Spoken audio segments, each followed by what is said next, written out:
بسم اللہ الرحمن الرحیم۔ نماز کی پابندی نصیب والوں کو نصیب ہوتی ہے۔ اے میرے پالنے والے، مجھے نماز کا پابند بنائے رکھے۔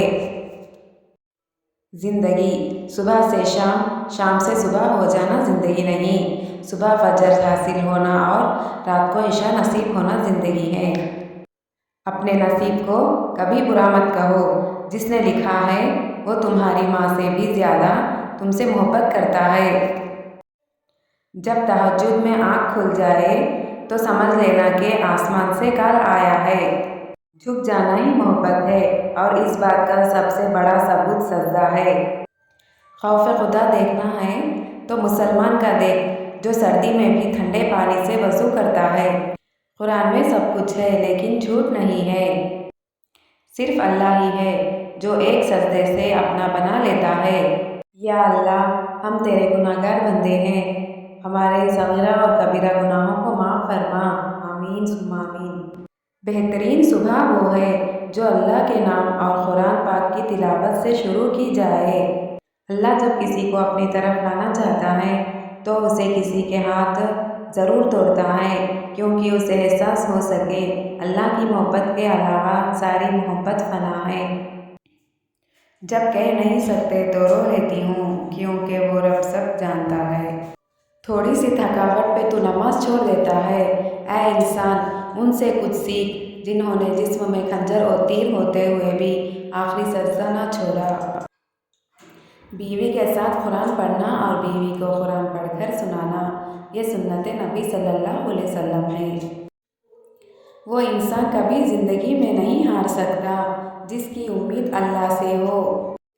دعا کوئی بھی رد نہیں ہوتی، بس آپ صبر رکھیے، انشاءاللہ تعالی دیکھ لینا آپ کی ہر دعا ایک نہ ایک دن قبول ہو جائے گی۔ محبت سچی ہی ہوتی ہے جب رشتے میں نکاح کا لفظ شامل ہو جائے۔ بیٹی کا نکاح اس کی اجازت سے کیا کرے، یہ بیٹی کا حق اور ہمارے نبی صلی اللہ علیہ وسلم کی سنت ہے۔ اللہ نہ جلدی کرتا ہے نہ دیر، ہمیشہ جو بھی کرتا ہے صحیح وقت پہ کرتا ہے۔ صبر کسی کا بھی خالی نہیں جاتا۔ ظلم کتنی بھی بلندی پہ ہو، خدا کے پاس انصاف ضرور ہوتا ہے۔ جب کہیں ہم پریشان ہو رہے ہو تو وہ معاملہ اللہ پر چھوڑ کر صبر کر لینا چاہیے۔ بہت اداس ہوں میں زندگی سے، پھر یاد آتا ہے میرے رب کو صبر بہت پسند ہے۔ رولز آف لائف: دعا، صبر اور شکر۔ رب واقف ہے تیرے دل کے تڑپ سے، وہ ضائع نہیں کرے گا تیری دعائیں، ذرا انتظار تو کر۔ صبر کی گھڑی ختم ہو جائے گی، انشاءاللہ میری ہر عبادت قبول ہو جائے گی۔ آزمائش تو انہی کے لیے ہے جنہیں اللہ چاہتا ہے، اور صبر بھی وہی کرتے ہیں جو اللہ کو چاہتے ہیں۔ تنہائی میں احساس ہوتا ہے رب انسان کے سب سے پاس ہوتے ہیں۔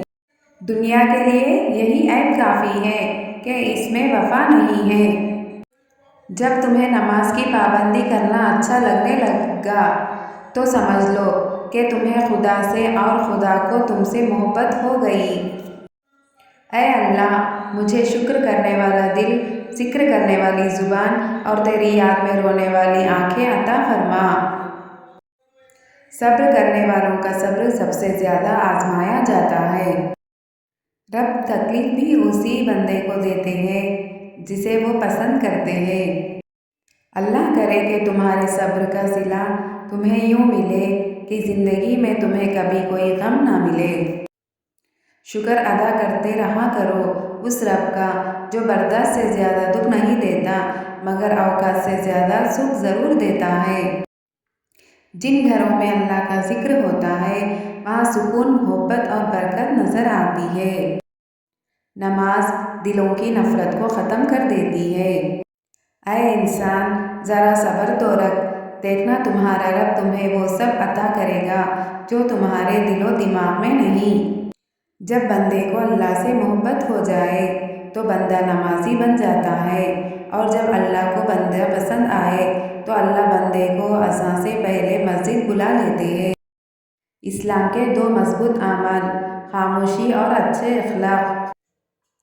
حضرت عبداللہ بن مسعود سے روایت ہے کہ نبی کریم صلی اللہ علیہ وسلم نے ارشاد فرمایا، جس شخص نے کوئی غلطی کی یا کوئی گناہ کیا پھر اس پر شرمندہ ہوا تو یہ شرمندگی اس کے گناہ کا کفارہ ہے۔ زندگی تب تک نامکمل ہے جب تک اللہ کو راضی نہ کر لیا جائے۔ زندگی دل اور دماغ کھول دیتی ہے، لیکن اس کے لیے قرآن کھولنا ضروری ہے۔ یقین مانو، تم جتنا ٹوٹ کے بکھر کے اللہ کے پاس جا کے روتے ہو، وہ تمہیں پہلے سے بھی زیادہ مضبوط بنا دیتا ہے۔ تو اللہ کا بن کر دیکھ، وہ ہر کسی کو تیرا نہ بنا دے تو کہنا۔ حضرت محمد صلی اللہ علیہ وسلم نے فرمایا، دل کا سخت ہونا بد نصیبی کی نشانی ہے۔ رسول اللہ صلی اللہ علیہ وسلم نے فرمایا، جب تو دیکھے کہ تجھے آخرت کے کسی چیز کی تلاش ہوتی ہے تو اس کا ملنا تیرے لیے آسان ہو جاتا ہے، اور جب تو کوئی دنیا کی چیز طلب کرنا چاہتا ہے تو اس کا ملنا تیرے لیے دشوار ہو جاتا ہے، تو سمجھ لینا کہ تو اچھا حال میں ہے، اور اگر معاملہ الٹا ہے تو برا حال میں ہے۔ اللہ تعالیٰ کا فرمان قرآن ہے، اس کو سمجھو اور اس کی نافرمانی سے بچو۔ دھوکہ دے کر کوئی نہیں بچتا، کسی کی آہ نسلیں اجاڑ دیتی ہے۔ وہ انسان زندگی میں کبھی نہیں ہار سکتا جس کی امید اللہ سے ہو۔ دعا کا مطلب ہے دل سے نکلی ہوئی آواز جو آپ کو سچی خوشیاں دے۔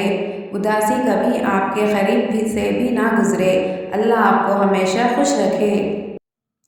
اے بندہ خدا، یہ زندگی کی تنہائی تو کچھ نہیں، اللہ گواہ ہے، انسان اپنے آپ کو کبھی اتنا تنہا محسوس نہیں کرتا جتنا وہ قبر کی پہلی رات اپنے آپ کو کرتا ہے۔